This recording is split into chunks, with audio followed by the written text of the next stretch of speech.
This is The Sisters of Dorley by Alyson Greaves, read by Robin Nolan. Chapter 13, Driftwood. 2019, October 27th to the 31st. Sunday, Day 1, no boobs yet.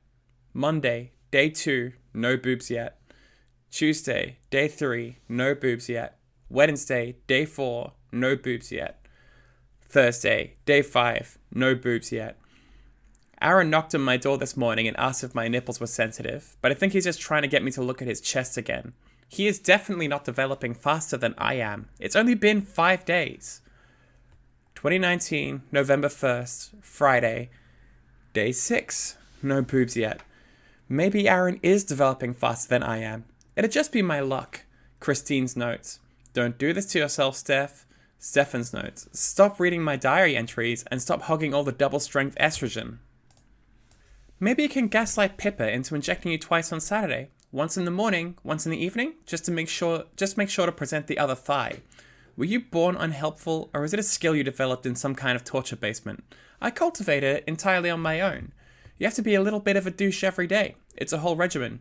You're doing really, really well. You know, we could have this conversation over consensus like normal people. We're not normal people. Besides, I'm enjoying how passive-aggressive this is. I have to admit, your punctuation is better in this format for some reason. How's my punctuation now?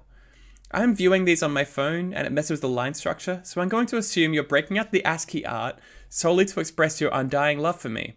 It's a middle finger. In a way, it does express my undying love for you. How sweet. I'm impressed though. You couldn't have Googled that. Does that mean you know how to type it in from memory? It's literally the only transferable skill I retained from my junior school computer classes. 2019, November 2nd, Saturday, Day 7. 1 week on estradiol. I'm doing my second injection today sometime, probably this morning. I know Pippa's seeing Ronnie tonight, and she wouldn't want to be weighed down with sponsor stuff in the evening. It's their first real date since they met a week ago. I hope it goes well, but I admit to being a bit jealous. It's lonely down here.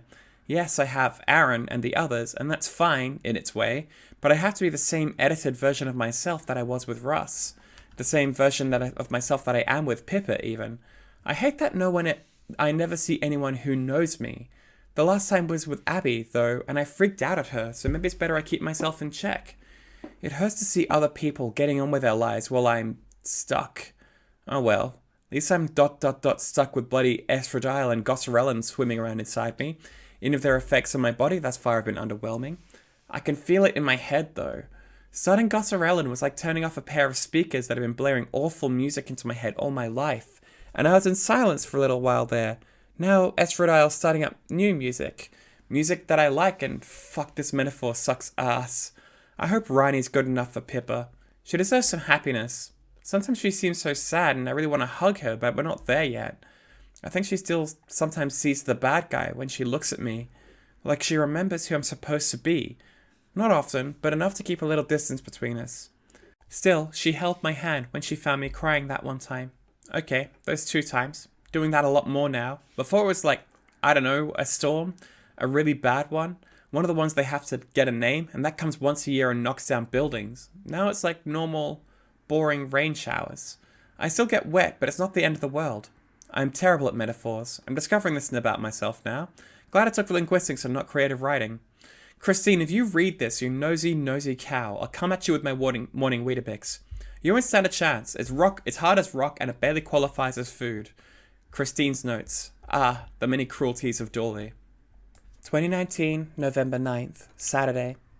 Alarm at 7. It's loud and mindlessly musical, like an orchestra warming up. He has no control over the time it goes off, nor the music, nor the volume, but he's refused Pippa's offer to ask permission to change it. Keeping the same schedule as everyone else is good for the roles he's playing, for his stability. Because when he rolls out of bed and checks himself in the mirror and sees no progress, no changes, it's hard to swallow it all and prepare for another day of doing essentially nothing. Routine keeps him in check where optimism fails. He came here, he stayed here, he gave up on years of his life for this, to break his body, strip its flesh, burn it back to the bone and start again, to become new. So he waits. Stefan covers himself. He wears joggers and a robe to the shower so he doesn't have to be naked to the last possible moment, and he pulls them on, stretching the sleeves to the knuckles, closing the robe to the neck.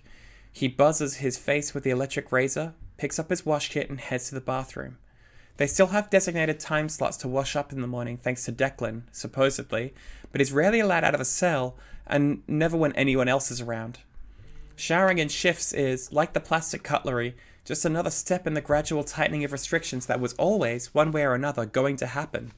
Christine said something about that. Like Dorley, especially in the first year, is like a checkers board. There's only so many moves to be made, and sooner or later, as a group, you'll make all of them.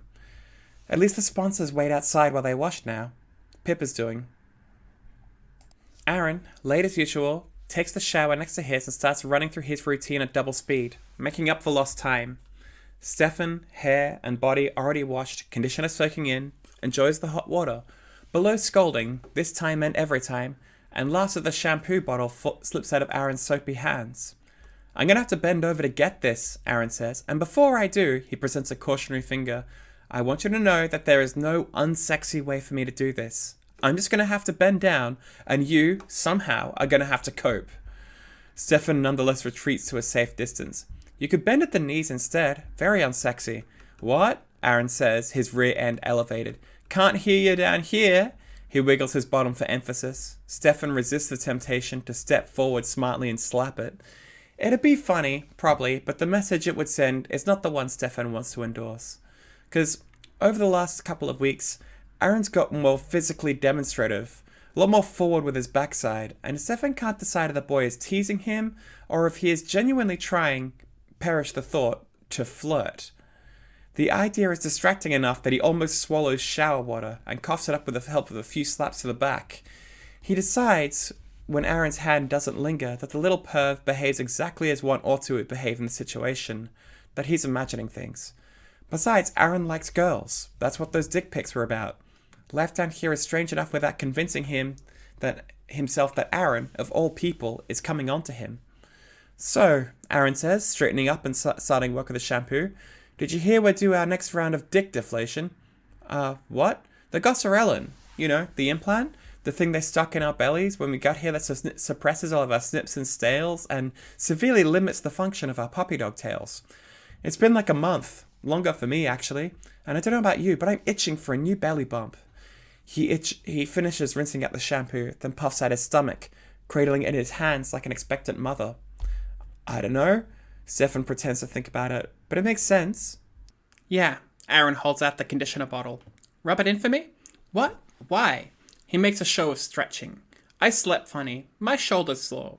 My World War I injury is acting up. I have a fear of reaching above my head. My wrists only move counterclockwise. A bottle of conditioner killed my father. I'm very weak, and I don't think I can rub hard enough, and you have those long fingers. Aaron, just help me out, would you? I'm tired. He interrupts himself with a huge yawn that doesn't inspire one in Stefan. Faked. And I kind of want you to do nothing more than sit down and stare at something interesting until it does the magic eye thing. Like you, I bet you'd look like a Picasso. Fine. Stefan snatches the conditioner bottle out of Aaron's hand and with a firm grasp on the shoulder, turns him away. When he starts spreading the conditioner through Aaron's hair, the boy makes moaning noises. Aaron, what are you doing? Relax, Aaron says, twisting his head as far as he can to grin at Stefan. I'm just teasing. Stefan turns Aaron's head back towards the front. Don't. Aw, but you seem so secure in your masculinity. I can't help but give a little prod. What does my masculinity have to do with anything? Steph, Aaron says, trying to turn around again and failing. Stefan's palms lie flat against the side of his head, holding him in place. It has everything to do with everything at this place. Like with the second round of Gossarellin. What are the chances, do you think, that we're in for another round of very manly rebellion from Will and Raph and all the others who fought back before?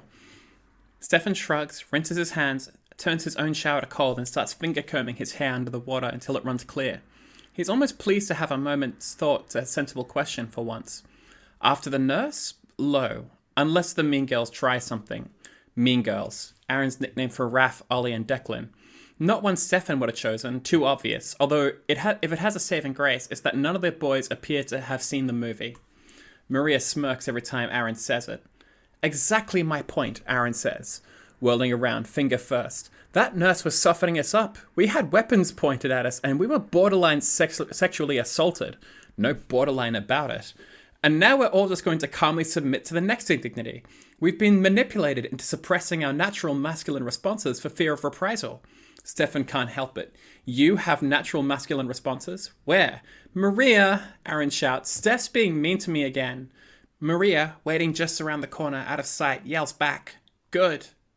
Everyone's a critic.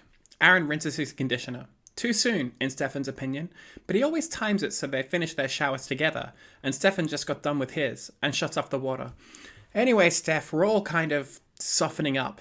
In more ways than one. I know you've noticed. And you, just for example, don't seem to be particularly bothered by the prospect of another month on the floppy dick juice. Less bothered than I am, even, and all it's done for me is made my wanks more challenging. Stefan's bad at remembering to dislike the implant. Principal among its many beneficial effects is that he hasn't had an unwanted erection for weeks, although the downside was it took him 4 days to fill the sperm cup, given his reluctance to coax the old boy into life with a bit of soft music and gentle yanking, as per Aaron's suggestion. Pippa, for reasons she hasn't yet explained, covered for him with Maria, claiming to have dropped his first sample.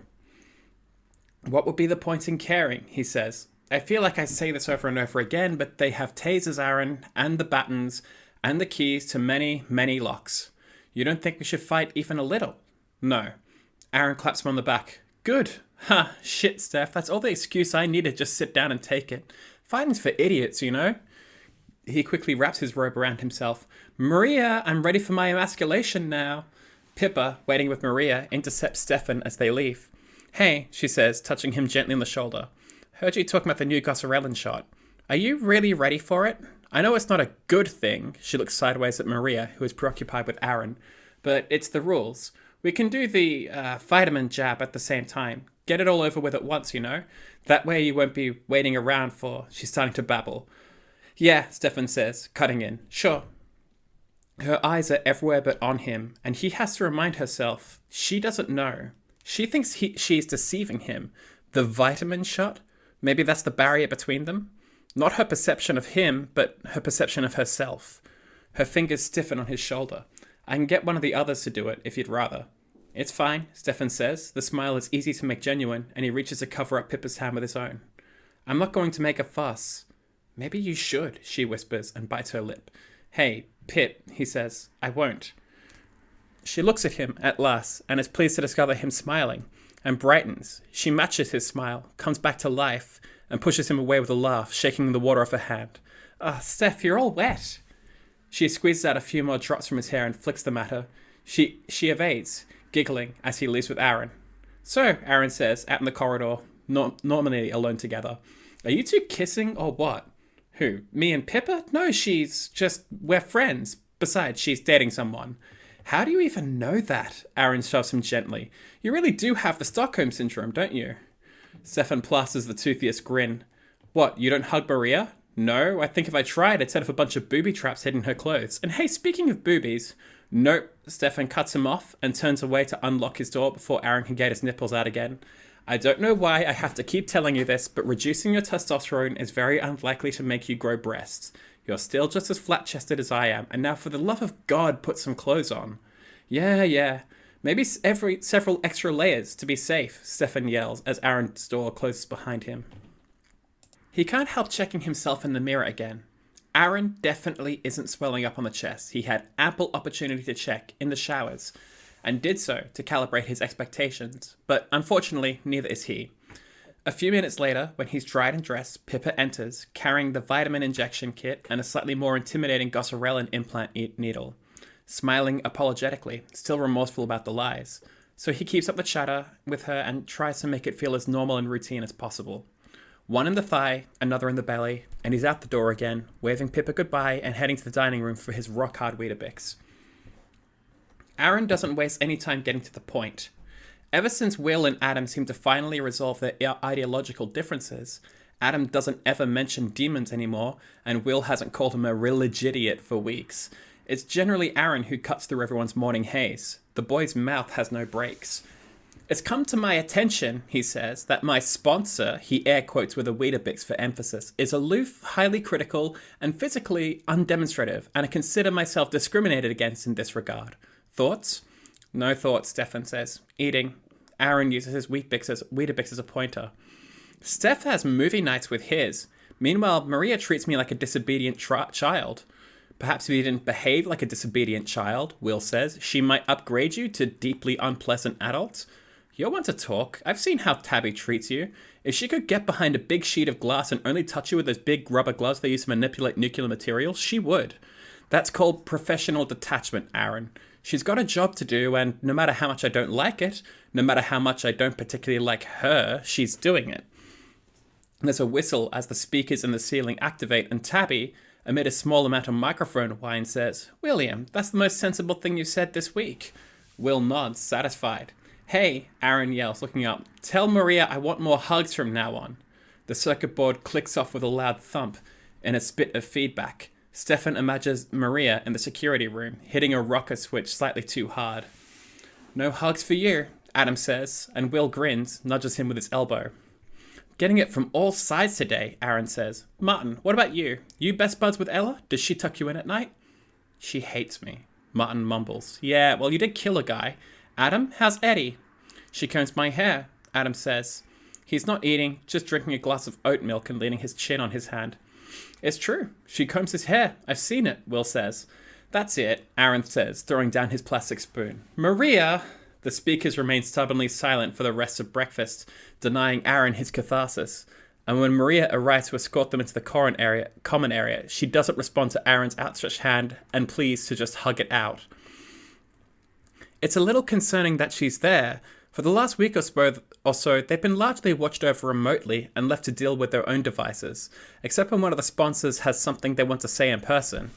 Pippa says security room detail is preferable to standing around the corridor or sitting on the sofas at the back of the common area because they don't have to expend the extra effort to appear competent and menacing and can just talk, catch up on schoolwork, or more likely, as long as at least one girl is stays alert to the screens, nap. Maria ushers the five of them over to the sofas by the television. The area Stefan's group has essentially colonized, and Stefan's alarmed to realize that a lot of the other sponsors are back. Eddie, Adam's sponsor, leans against the wall by the TV. Tabby, Will's sponsor, sits on top of the cabinets by the storeroom. Jane and Harmony, attached to Raph and Ollie, are positioned at each of the central tables, watching over their charges who are sitting at another. A handful of faces that Stefan doesn't have names for, sponsors to second or third year girls most likely, are lounging around the entrance to the room. All of them are armed. What the hell is going on? Stefan's not the only one to notice it, and the conversation around the television is subdued. Adam and Will huddle slightly closer together than usual, and Aaron's complicated arrangement of legs is reduced simply to hugging his knees. Stefan, looking around, catches Maria's eye and mouths what's going on, but her only response is to shake her head. I don't like this, Adam whispers, leaning back against Will's shoulder. It's too tense. Stefan nods. He's been waiting for the other shoe to drop ever since their first estradiol injection. When one of the boys finally realizes he's growing breasts, it's all going to kick off, and presumably where the slow development of trust with a sponsor kicks in. But how does anyone who doesn't want it can be talked through it is still a mystery. Although Christine did warn him weeks ago that part of the rehabilitation process was, how did she put it? Prying their fingers off the driftwood of masculinity and forcing them to learn how to swim. He's known all along that he's living in the calm before the storm, but he's not ready for everything to go to shit just yet. Eventually, the reason for the amped up security becomes clear, and it's not that, say, Martin is getting a little chesty. Declan, escorted by Monica and two others, saunters back into the common room like he never left. He's wearing his hoodie open with no shirt underneath. While he looks perhaps a little meaner, he's no less intimidating a figure than he was when he attacked Stefan and Aaron in the showers and started all this. I thought you said he was so bruised he looked like a moldy orange, Will whispers, edging away from Adam and causing the other boy to have to shift his balance. Stefan couldn't have missed the dismayed looks on Adam's face if he'd been 100 meters away. That was 2 weeks ago, Will, Aaron whispers back. I assume they eventually stopped beating him when they found out you can't cure a dickhead with baton. Hi, Aaron, Declan says, sauntering over and leaning on the back of Stefan and Aaron's sofa. Hi, Stefan. Nice to see you both again. Hi, Declan, Aaron says, angling himself out of Declan's reach. How is life in the cell? Read any good books? You're so funny, Aaron. Well, you know, I try. It won't help you. All right, Monica says, tapping Declan on the shoulder with her baton. Come on, let's get you settled back into your room. I'm coming back for you, Declan says. You too, Stefan. No, you're not, Monica says, hooking around an arm around Declan's elbow and pulling. He steps back, shrugs her off and raises his hand. And for a second it looks like the shit show is about to start. Right here in the common room, but every sponsor in the room points their tasers at him and he smiles, flattens his palms in surrender and allows himself to be walked out of the room. He throws Aaron and Stefan a grin as the door closes behind him. You really had to let him out, Stefan says to Maria. Couldn't have kept him in there a couple of months? That's not how things work around here, Steph, Maria says, and she follows Monica, Declan, and half the other sponsors out into the corridor, leaving them almost alone. Fuck, Aaron says. The rooms on the second floor are arranged in twos, so their bathrooms can abut and share plumbing. And one of the consequences is that, for Christine, waking up in Paige's bed can be disorienting. The room is laid out in a perfect mirror image of her own. Once upon a time, it would have also been the room with the most clothes in by far, but since their shopping trip together 2 weeks ago, Christine and Paige have been twice more into town, looked through the smaller shops down by the river, and once down to London to poke around the massive cathedrals of commerce on Oxford Street, all in the name of both acclimating Christine to being seen as a normal girl and a pretty girl, Paige insists, by a variety of cisgender strangers, and accelerating her through 6 months of feminine development in a fortnight. Christine's room bulges with bags, boxes, and piles of clothes, cluttering to the point where Paige cleared a small space for her in Vicky's room, now almost consumed. Clothes, it turns out, are fun.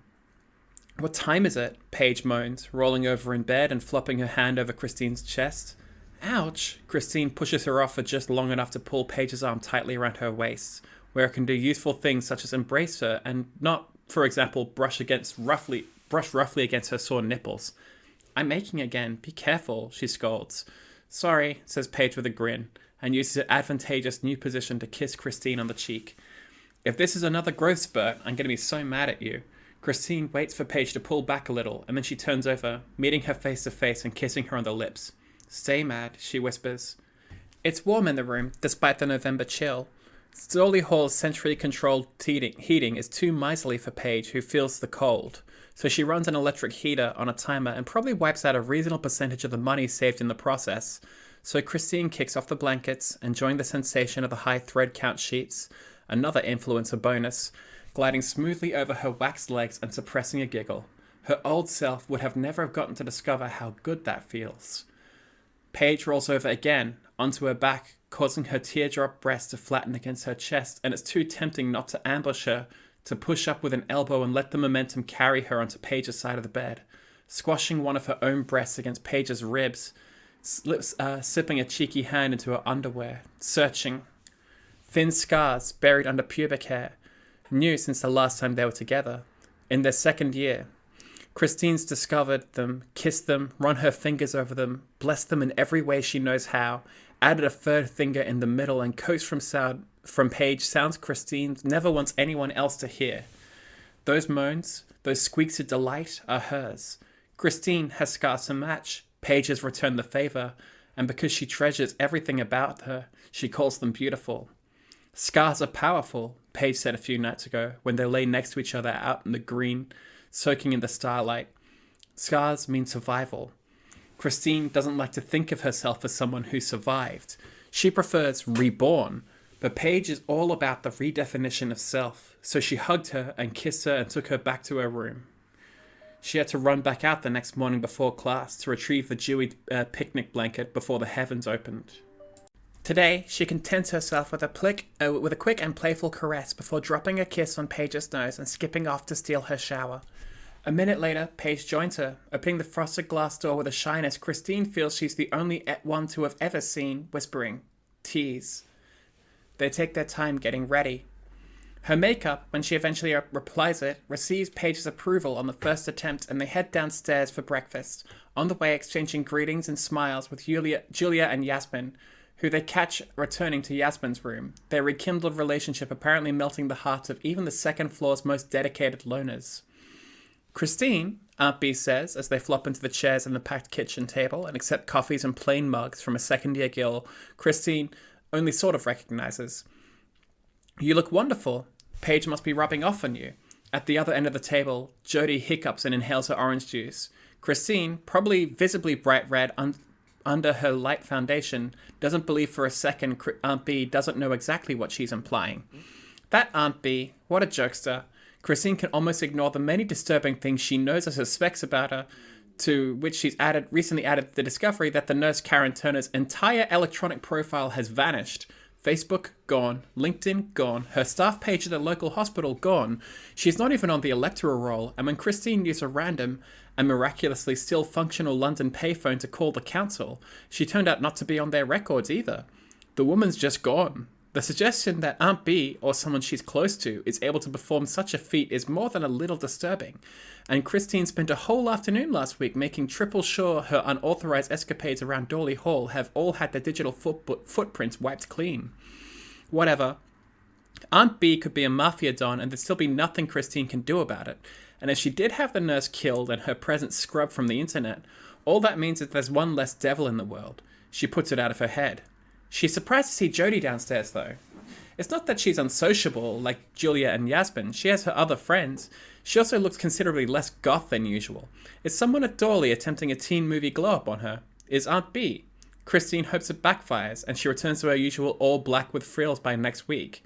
Jody, patting her chin dry with a kitchen towel, notices Christine's attention and rolls her eyes in good humour. Pippa wiggles their fingers at them. She's sitting next to Jody with a bowl of porridge and a mug that reads, "It's all fun and games until someone loses there." And Christine would ask her to turn it around so she can see what the last word is, but she can guess. To describe Dorley's institutional sense of humour as monomaniacal would be appropriate, but would leave her with no words to describe Dorley's institutional approach to the male gender. Pippa's not normally the one for the novelty mugs. She takes a more reserved view of the whole process than most of them, which is perhaps why Aunt B asked her to be a sponsor, and Christine regrets missing the look on her face when it was handed to her. Aunt B meets her eyes, raises her eyebrows, expectant. Whoops. Thank you, Aunt B, Christine says belatedly. That's very kind of you to say. She takes a deep sip of coffee so she doesn't have to expend the effort to make her smile look genuine. Aunt B's right, though. She does look good. Paige suggested a skirt and top combo that is practical terms equivalent to her habitual shorts and t-shirt, especially with a pair of bike shorts underneath, but actually makes her look, and she still struggles sometimes to say the word in her own head, cute. She likes the feeling, especially when Paige takes her in with a smile. How'd the new Goserelin injection go, she says to Pippa. That was this morning, right? Pippa swallows her porridge. Easy as pie, she says. Aunt B drums her fingers on the table for a moment. He's still cooperating. He told me he wouldn't make a fuss, and he didn't. And I overheard him talking to Aaron. She blushes her into a novelty mug, gives up fighting the pleasure and straining at the edges of her mouth. He said we're friends. Excellent work, Pippa, Aunt B says, causing a frown to flicker across Pippa's brow. No happy moment unsullied. Aunt B has a way of making any friendship between sponsor and subject unpleasantly transactional. How do you believe he'll respond when the physical changes become apparent? I'm, still not sure. He didn't seem comfortable when Aaron challenged his masculinity this morning. It might be a problem. Aunt B finishes her coffee. Then your priority is to continue to deepen your rapport. If you're his friend, become his best friend. And when the changes start, don't forget they're mandated by us, not by you. You are simply there to help him through an ordeal that you are powerless to prevent. We are his enemy, and you are his ally. That's not the way it's usually done. B must have discussed this strategy with Pippa, though, because she nods calmly. Whether or not she follows through with it doesn't especially matter, but it does at least have the benefit of not putting Pippa at odds with a Steph, who glares at his chest every morning and evening, willing it to swell. Christine's more concerned about Steph's acting skills. It's gonna be hard to coast by on fake apathy when everyone else around him is panicking. Still, she feels bad about reading the diary entries that he vouchsafes to her care, but after the showers, after the nurse, she was worried about him, and now it's become another one of the games they play, another board on which to clash. Christine smiles, remembering a 3-page tirade on the subject of Will's tiresome Reddit atheism, which, if you took out all the insulting asides directed specifically at her, would read like a first draft essay for Medium.com. God, she hopes it's only a game they're playing. She likes him a lot, but has no real idea about how he feels about her. For all she knows, he could hate her, and his little jokes might be his only way of expressing that. She needs to find a way to see him in person again, to recalibrate. Text-only friendships, if that's even what this is, suck. His true believer jabs are the only ones that seem to hit home. They remind her of the awful things they're in the process of doing to everyone down there with him, and things that she could put a stop to at a stroke, if she were willing to pay the price, which she's not. Dorley-pilled, he called her, and the worst thing is, it's accurate. She looks around the table, at Pippa, at Jodie, at Bea, most especially at Paige, and can't imagine them any other way. Fine, she can imagine Jodie a little bit more goth. She's wearing light blue and it's weird. No, Maria, it's fine. The shout echoes in the dining hall, but probably comes up from the basement stairs. It sounds like Monica, being accompanied by the staccato steps of someone wearing medium-high heels and in a seriously bad mood. I just need 10 minutes away from that odious piece of shit. 10 minutes when I don't have to breathe in his stink. 10 fucking minutes of peace and fucking quiet. Monica, charging into a full kitchen as she finishes yelling behind her, flushes when she realizes how many people, including Aunt Bea, just witnessed her outburst. She stands to attention for a moment. Christine wonders if she was ever a soldier or just an overexcited Boy Scout. Sorry, she says. Won't happen again, Aunt Bea. See that it doesn't. Now, are you okay, Monica dear? I'm okay, Monica says, dropping heavily into a rickety wooden chair by the door, the one that they stand on to change the bulbs. It's Declan. He's back among the boys as of half hour ago, and he's learned nothing of his time in the cell. Declan's out? Pippa says, dropping her spoon in her porridge and getting halfway out of her chair before Aunt Bea stops her with a hand to her shoulder. Not to worry, Pippa, Aunt Bea says. It's all under our control. Yeah, Monica says, leaning her head back against the wall and closing her eyes. Not exactly. The first thing he did was threaten Aaron and Steph. Steph. Even the sponsors call him that now. Pippa started it, and now everyone does it, including half the boys downstairs. On the day he finally extracts his head from his ass and starts thinking of himself as a girl, he's going to have the easiest name transition ever, unless he decides to go by something completely different. Some people have strong opinions about their names. Christine didn't. She had Indira pick it, with the only specification being that it shared no syllables and no initials with her dead name, deeply buried and quickly forgotten. Pippa shakes off Aunt Bea's restraining hand. He threatened Steph. What did he do? Monica's still got her eyes closed. He said, I'm coming back for you. Don't worry, Maria's still down there, and so are like 10 more of us, and the PMC guys have been told to stop napping and watch their phones. Steph's safe, Pip. All the same, Pippa says. I'm not going to the library today, I'm staying here. So, if he's under control, Paige says, innocently sipping her coffee. What's got you so pissed off? Aunt Bea directs a frown at her that Paige ignores. I'm pissed off because I have no control, Paige, Monica says, leaning forward on her knees and clenching and unclenching her fists. I'm pissed off because I shut my eyes and helped to turn a man into a bag of bruises and he just fucking grinned at me while I did it. I mortgaged my conscience for that piece of shit and he doesn't even have the decency to care. Now he's wandering around down there knowing full well that we just threw everything we had at him and he didn't break. That's not everything we have, Christine says. Has he been getting the shots? Monica nods. Then he's going to have a fun surprise soon enough. He's not going to make it that long, Monica says. He's going to revert back to his old behavior, except worse because we made it clear that he's a block of concrete and we're a rubber fucking hammer and create 10 times as much work for the rest of us trying to keep himself under control. That place is a shit pit of tension now he's out. The other boys are all on edge, except for Raph and Ollie, who have their big, tough role model back. That means we need to be on active duty again, twice as many of us, at all times, just when things were starting to feel nice and calm down there. Yes, well, Aunt Bea says, it doesn't do for our subjects to get too comfortable. Pippa bites her lip. And besides, the reintroduction of an undesirable element can be a catalyst. Oh, he's a fucking catalyst, all right, Monica says, standing heavily and kicking off her shoes. I'm going upstairs to get some proper shit-kicking boots on and then going back down there to spend the next 6 hours looking like I'm very much ready to kick some shit. Pray for me, girls. I still don't understand why we don't just wash him out, Pippa mutters, angrily re-engaging with her breakfast. I mean, I know that's the last resort and everything, but still. Everyone deserves a fair chance, Aunt Bea says. 4 or 5 even. If we wash people out as soon as they became difficult to handle, this house would be empty. Monica yanks at the door to the entrance hall. Not quite, she says, pausing on the threshold. It'd just be Melissa sitting alone at the kitchen table like bloody Twilight Zone.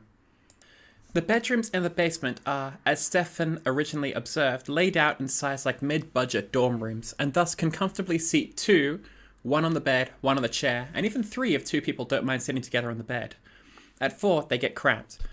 Stefan's taken the head of the bed after stuffing his pillows into the wardrobe to protect them from Aaron's roaming feet, which are unfortunately still attached to Aaron, camped out at the other end of the bed and twitching nervously. Adam's perched on the roller chair and Will's sitting with his back against the door, long legs almost interfering with the computer desk.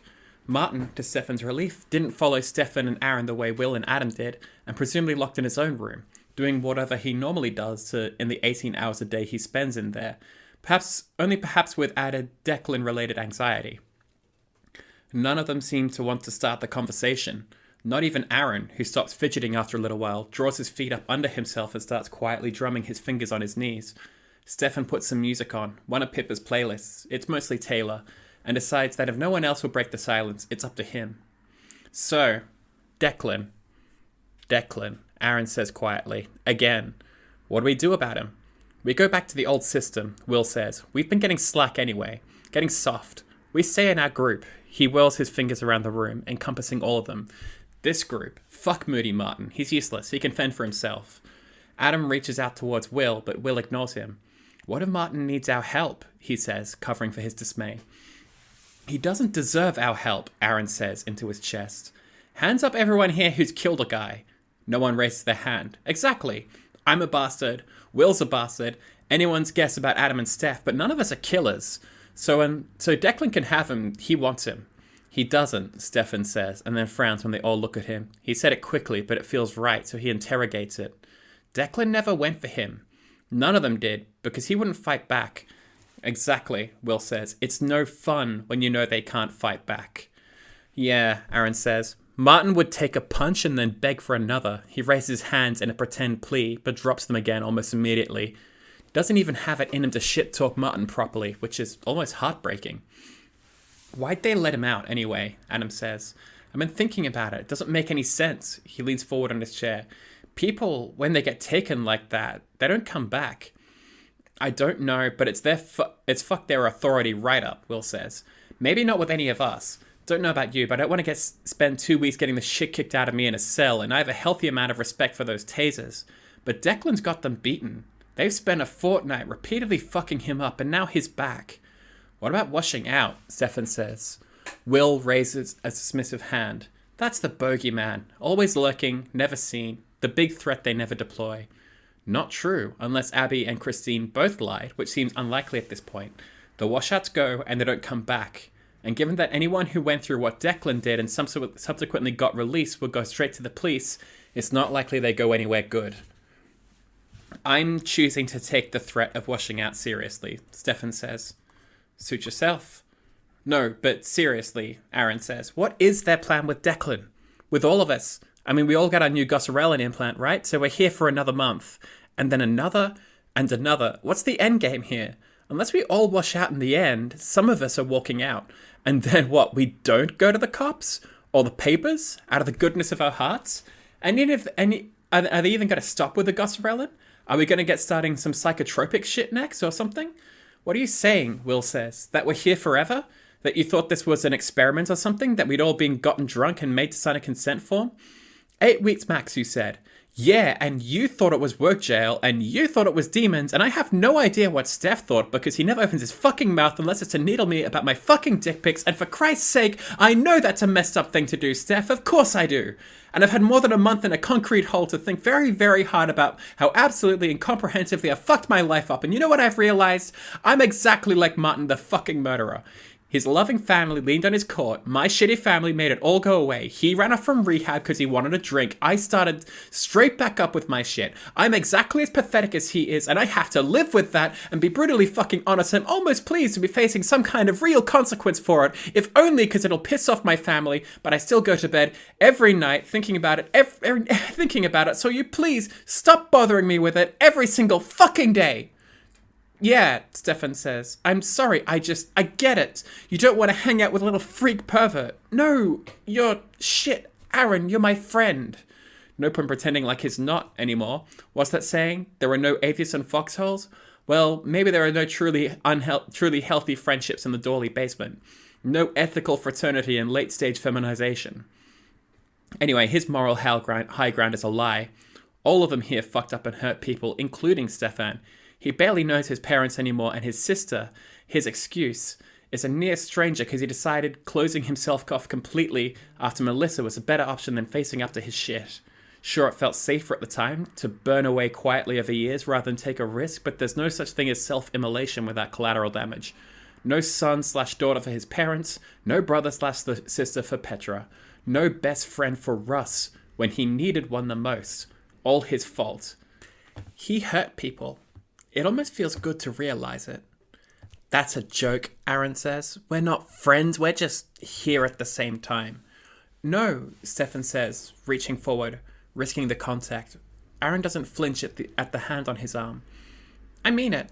Look, I've been alone for a long time. I wrecked everything out there. Lost everyone. Was barely even talking to my housemates by the time I got dragged down here. And actually meeting you, all of you, has been, I don't know, healing? I used to have two best friends. One left me, the other one I left, and I've been missing them both ever since. And you, I have something I haven't had since I had them. I'm being serious, Aaron. You're my friend. I fucking like you, okay? And don't give me that look, Will. Unless you think the emotion we call friendship is queer or something. I haven't been as close to anyone since Russ or Melissa.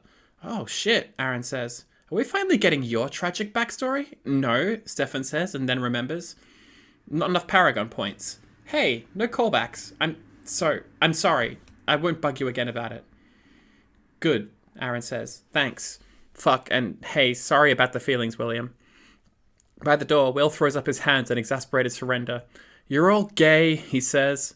Fuck it. Stefan takes Aaron's hand, meets his eye, and cocks an eyebrow. Aaron nods, and together they look over at Will. Stefan makes a kissy face and says, and that's why you love us. And is relieved when, after a moment's conflicted hesitation, Will laughs. Steph's screwed. He has to be. He's down there, under pressure, having already cracked at least once, having tried to hurt himself in the shower, having been made practically catatonic by that nurse's assault, and now Declan's back, throwing his weight around, making insinuations and threats, amping up stress levels. Monica called it a shit pit of tension down there. How long until Steph, trying to adjust to another new normal, fucks up and exposes his true self to a man already predisposed to violence towards him? Will even Maria and Monica's 24-hour attention be enough to protect him from the consequences of that? God, and as Steph accidentally outing himself gets back to Aunt B, that's everything Christine wanted to prevent in the first place. There's no telling what B would do. If anything, the ambiguous fate of the nurse has left Christine more scared of her than she used to be. Shit. Christine's well aware that she's spiraling. She excused herself from the kitchen table and practically ran upstairs, shut herself in her room, faked a forgotten assignment when Paige messaged her, and now she's lying on her bed, drumming her fingers against the frame, wishing for a cigarette. She needs to situate herself when she gets like this. She needs context, she needs information, but she's already messaged Steph and got no reply. She's messaged Abby for moral support, no reply there either, and with that she's got nowhere to turn to except the security feeds. She's out of confidence. No, almost out of confidence. She yanks her laptop open, loads the consensus app, and starts thinking through how to translate Steph's situation onto that of the anonymous friend she invented weeks ago. Welcome to Trans Youth UK, not affiliated with the Egg Society of Britain. All usual consensus rules apply. Click here for server rules. Obey them or be gone. Christine. Hi everyone, me again. Oh hey Lorna. Oh my god, Tina, hi. Her name's Christine, not Tina. I call her Tina, but it says Christine, and I call her Tina. Christine has changed her name to Tina. Ha! Please stop owning Penny. They're very delicate about how easily owned they are. God damn it. Lorna, how's Vicky? Tell her to visit. We miss her. She misses you. She misses you too. She just hasn't been by because she doesn't want to get in the way of you two lovebirds. Wait, there are lovebirds? Where? Are there pictures? What have we said about Horny Jail? Penny? That it's a real place that you'll personally escort me to if I'm inappropriate in front of anyone else? Believe there was a Shiba Inu involved too. Okay, this is weird. I'm changing it back.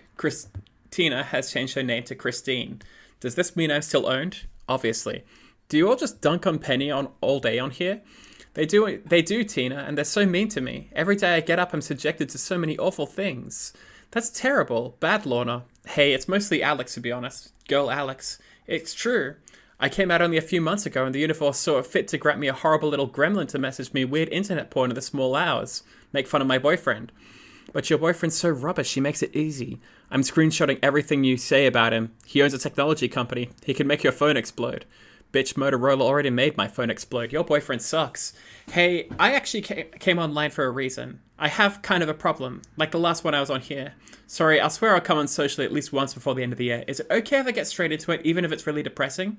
Oh no, Tina, is something wrong? I'm fine, Lorna, but I'm really worried about my friend, the one I talked about last time. She's still in a bad environment, surrounded by guys who are mostly not actively unfriendly, but almost entirely unknown how they respond to trans girls, and she's just started hormones. How just? Yesterday? A week ago? 2 weeks ago, and blockers for about a month. I've been doing my best to support her, but I guess I've been a bit wrapped up in my own thing lately. Not as much help as I should have been. Kind of distracted. Distracted by Paige. Not just Paige, but yeah, mostly. The thing is, things have been kind of calm for her lately. False insecurity for her and me, but now a guy has come back from holiday and he's the worst of all of them. He's already tried to hurt her once, and I don't think it's because he figured her out. He's just an awful guy. I'm scared he's going to try again. And I'm even more scared that with her starting to change physically, that he'll work out what/who she is and make it 10 times worse for her. Okay, so that's bad, definitely, but I think you can take a breath here, Tina, because apart from this dangerous guy being back, nothing's really changed. What about when she starts to show? What about it? I don't get the impression she's going to start running around and saying, I love my new breasts, right? That's unlikely. So this is the thing. Cis people do not see this kind of thing. Like, ever. I know that sounds kind of fake, but it's true. Almost none of them ever look at a boy, even one who is visibly gender variant, and ask them if they're trans. It just doesn't happen. Yeah, okay, maybe it happens in like queer circles where everyone's a little bit gender, but ordinary men and women, the ones the cishets, they don't see anything. If the guys who your friends live with see nothing but an AMAG kid with, I'm guessing, personality close up tighter than her hoodie, none of them are going to ask, hey kid, are you by any chance an egg? It doesn't happen. We're the last resort of cis people's imaginations. They'll ask if we're two sheep in a trench coat before they ask if we're trans. You really think they won't see anything? That she can just keep going as she is?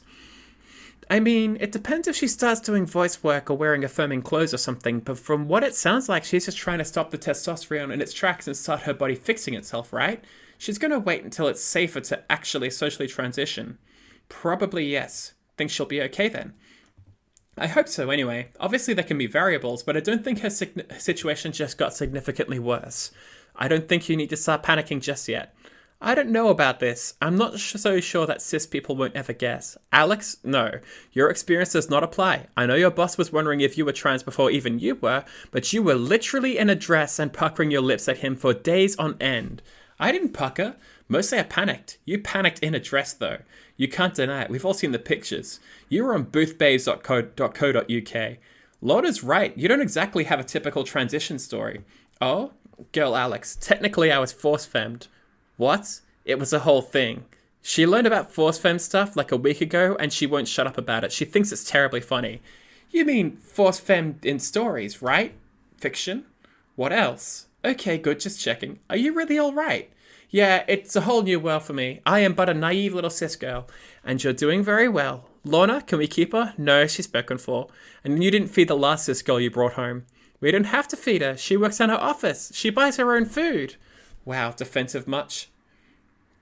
Christine's halfway through her next message when the door slowly opens and Paige steps carefully through.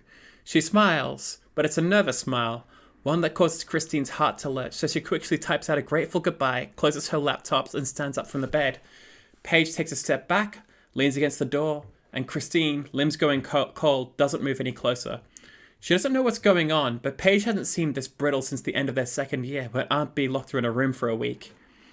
Paige, Christine says, you don't have an assignment due, do you? Paige says. She's hugging herself, balling her fists in the fabric of her long dress, drawing it up almost to her knees. Shit.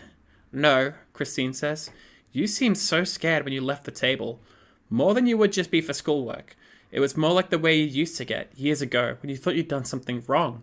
When you were waiting for the consequences to find you, and when you lied, and you told me you had some assignment to do, It's not anything bad, Christine says, wanting her to desperately to move towards her, but anchoring herself with the fear that if she does and Paige bolts and she can't get to her, that this might all end. Paige, the girl who has endless confidence and boundless grace until sometimes, suddenly, she doesn't. Are you seeing someone else? Paige says. Christine's reply is instant. No. They never agreed to be exclusive, never really talked about whether or not they're girlfriends, yet they both know they are. They fell deep in love with each other, almost too quickly for Christine to really figure out what she was doing. Almost too quickly, because the lies, like the guilt, are weighing on her. Paige nods. Okay, would you like a cup of tea? Christine nods, confused. Yes. Good, because there's something going on that I don't know about. Something that makes you really scared sometimes. Something that makes you close your laptop when I look over. Something that is really important to you, but which excludes me. And I need to know what it is, Christine. So I'm going to go around the corner to the kitchen, make us both a cup of tea, and when I come back, I want you to have to decide whether or not you want to tell me, okay? Christine sits down on the bed, slowly moving every limb with care so as not to overbalance. She looks up at Paige, sees the tear tracks on her face, and knows at that moment she will never keep anything from her ever again. Okay, Christine says. Will predicted that Declan, Raph, and Ollie will have taken over the sofas by the TV, and sure enough, when they returned to the common room, there they were, slouching across as much space as possible, marking their new territory. But it didn't take a lot of 4 versus 3 intimidation to get them to shift back to their usual spot in the metal tables. Between the numbers disadvantage and a room full of women with weapons, Will's gamble worked. Declan might not be intimidated by the worst that Dorley can dish out, as far as he understands it anyway, but clearly he doesn't want to go straight back into a cell before enjoying a single night in a soft bed. They've never actually properly thrown down with any of us, right? Will said, back in Stefan's room. Yeah, they've chucked the odd plate, made threats, but correct me if I'm wrong, the only time they ever actually came at us was Declan with you two in the showers, right? And all he really managed then was knocking you on the floor, Aaron. And Steph made him look like an idiot, Aaron said, grinning. Not the point. With anyone else, I'd expect them to respect you for outsmarting them, but Declan's thicker than a pig's knuckle. That wouldn't have even occurred to him. But what he does know is that we're all basically unknown prospects, yeah? As long as at least his height and his build is concerned, Adam's slim, but not at all weak. We arm wrestled, Aaron said.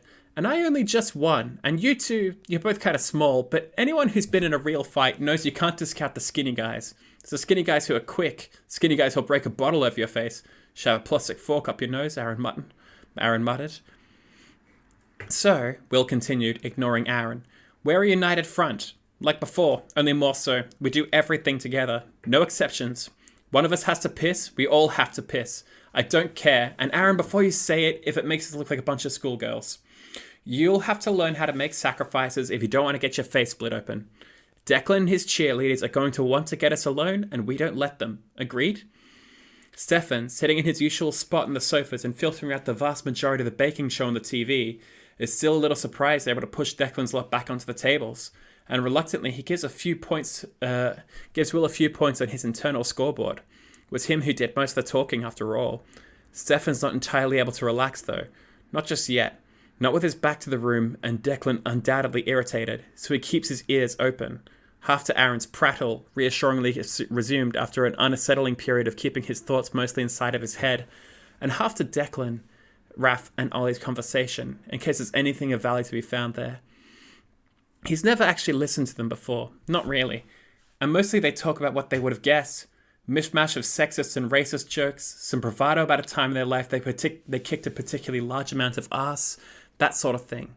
And after a while, a lot of tedious and unpleasant chat Stefan is trying to forget, Declan starts dominating the conversation, going over a time when a former girlfriend, one of the ones he hit apparently, returned to his place to pick up some of her things. And Declan had a lot to drink that night, and she had a smart mouth on her, and he was feeling, oh God. Declan is describing a rape, and he thinks it's funny. It's over in less than 5 seconds. Almost before he knows what he's doing, Stefan's vaulted over the back of the sofa and launched himself at Declan, catching him hard enough in the face to knock him off his seat and onto the floor. And as Declan stares up at him, confused, clutching his nose, Stefan cradles his fist in his other hand, flexing his thumb. He punched with his thumb inside of his fist, a rookie move. And as the room slowly turns around and starts to react, Stefan realizes he doesn't regret hitting Declan at all. Not even if he gets back up. Not even if he balls those huge fists of his. Not even if he shouts his name with venom and spittle. He wants a fight? Fuck it. He can have one. End of chapter 13.